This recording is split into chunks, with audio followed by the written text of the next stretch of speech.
Nagsapakan at naghabulan ng ilang deboto sa gitna ng prosesyon sa Maynila. Meron pang muntik ma-stroke at nasugatan na kailangan tulukan ng anti-tetano. Nasa frontline ng balitang yan, Mon Gualvez.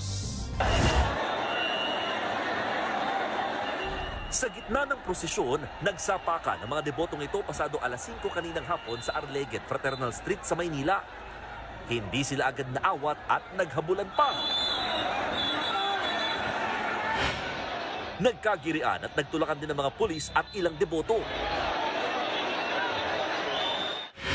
Kaliwat kanan din ang mga nasugatan sa prosesyon, gaya ng dalawang lalaking ito na nagkagalos sa paa.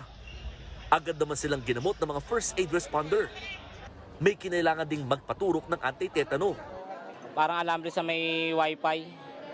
Pumasok sa daliri ko yung 4 na wire. Kaya pinilit ko na ilaka dito para mapatignan. Meron ding nabukulan ng mabagsakan ng kapwa deboto na sumampa sa andas.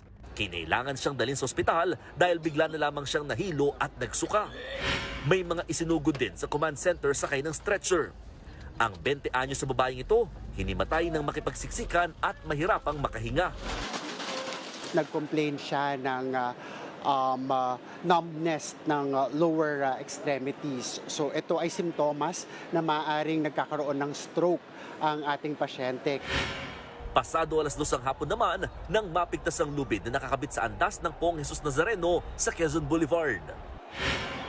Mag-aalas 6 na ng gabi sa Arleguet Street nang naikabit ang ipinalit na lubid.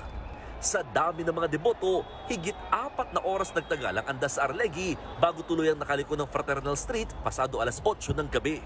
Gal 522. Datapuwat, ang bunga ng espiritu ay pag-ibig, katuwaan, kapayapaan, pagpapahinuhod, kagandahang loob, kabutihan, pagtatapat,